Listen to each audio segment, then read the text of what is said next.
So big win over Georgetown, it's a 7-goal run there over the second quarter and in the third quarter.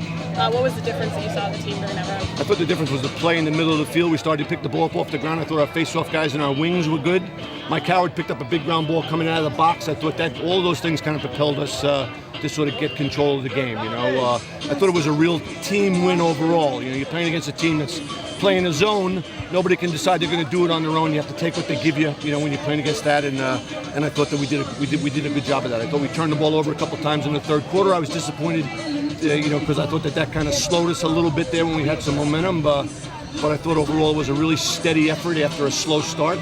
And it is a good win. It's a really good win for us and propels us into our final game of the regular season. Howard and Greco on the Stafford-O'Reilly combination were fantastic, keeping them pretty quiet after the big games they had last week. What individually, is that just a benefit of them growing throughout the season when you saw them today? Well, and Davi switched over onto Stafford in the second half, actually, and we put Michael over on O'Connor, Howard on O'Connor, and we know the teams are going to attack us from behind the goal if they have those kind of guys, and Georgetown had two good attackmen back there, and so Mike Howard's our biggest, strongest guy. We thought he had the best chance to cover Stafford in the beginning, and then you feel like, Jesus, O'Connor's going to give us trouble here against one of the young guys, and so we made that switch. We just felt like maybe Davi can handle Stafford, and so we made that. Joe made that switch at halftime. I thought that was a good move for us, and so we moved Michael Howard around matchup-wise. He plays in the midfield last weekend against the Jones kid at Duke, and I think someday he's going to be a close defenseman here when we get a chance to fill in a little bit,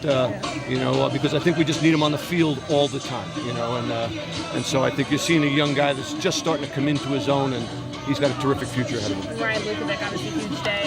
Started out really slowly, though. He missed a couple of layups early in the game, and so that was driving me a little nutty in the beginning, and I was really glad to see him get the first one and then get a couple more and get going. We needed to have that because that's what they were giving us. They would stretch out on that base, on the wing, on the zone, and we could get in behind them, sneak in behind them all the time. And so before he gets his first one, he gets 3 layups that he doesn't get, and so we needed to be able to take advantage of that. And so it was pivotal that Ryan, kind of got going in order for us to be able to attack them the way we needed to. And senior day for these guys, those 7 players out there.